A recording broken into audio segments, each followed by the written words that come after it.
Good morning, everyone. Today we are going to start the new topic. How do we study history? The time in the history can be divided into two main periods, prehistory and history. जो history है उसको हम दो parts में divide कर सकते हैं, एक तो प्री हिस्ट्री और history.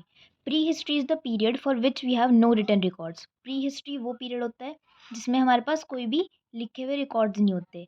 History on the other hand is the period for which we have written records. और हिस्ट्री क्या होता है जहाँ पे हमारे पास लिखे हुए रिकॉर्ड्स होते हैं।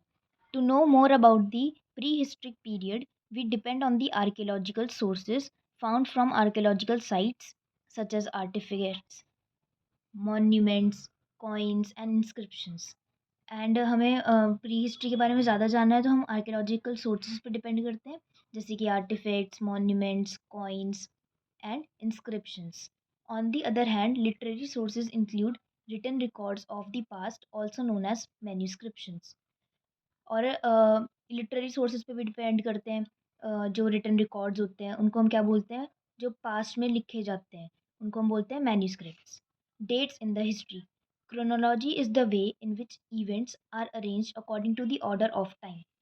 क्रोनोलॉजी एक ऐसा वे है जो इवेंट्स को अरेंज करता है कि कौन सा इवेंट कब हुआ था, उसको ऑर्डर में अरेंज करना क्या कहलाता है, chronology. Historians use chronology as the first step towards understanding historical events. और हिस्टोरियंस जो होते थे, हिस्टोरियंस मतलब जो हिस्ट्री को स्टडी करते थे, वो क्रोनोलॉजी को कैसे यूज़ करते थे, इवेंट्स को स्टडी करने में। In this way, they can put all the events in the correct order, what happened first and what comes later. और इसको यूज़ करके वो इवेंट्स को ऑर्डर में लगाते थे कि कौन सा इवेंट पहले हुआ और कौन सा बाद में।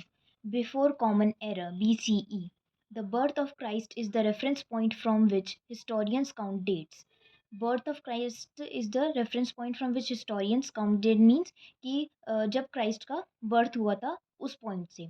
The dates before Christ's birth are counted backwards, referred to as BCE before common era और BC before Christ, मतलब कि जब क्राइस्ट का बॉर्न हुआ था उससे पहले का time. For instance any event that happen 10 years before the birth of Christ is said to have taken place in 10 BCE। और कब हुआ था ये, 10 BCE में। The greater the number when the date is BCE, the earlier it had happened. और जितना ज़्यादा number होता है डेट का BCE में, उतना पहले हो चुकी होती है वो चीज़। Common era CE, the years after Christ birth are noted as CE common era और एज AD एनो डोमिनी। जो टाइम पीरियड होता है क्रिस्ट के बर्थ के बाद उसको हम क्या कहते हैं, कॉमन एरा CE और anno Duminy.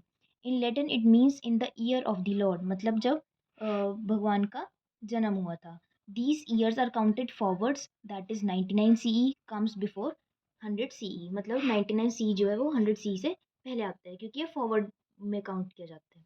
Timeline. To arrange historical events in a chronological order, historians refer to as timeline। और हिस्टोरिकल इवेंट्स को अरेंज करने के लिए क्या करते हैं वो टाइमलाइन का यूज़ करते हैं। Timeline is a description of historical events in a chronological order. और टाइमलाइन क्या है, डिस्क्रिप्शन मतलब डिस्क्राइब करते हैं इवेंट्स को एक ऑर्डर में।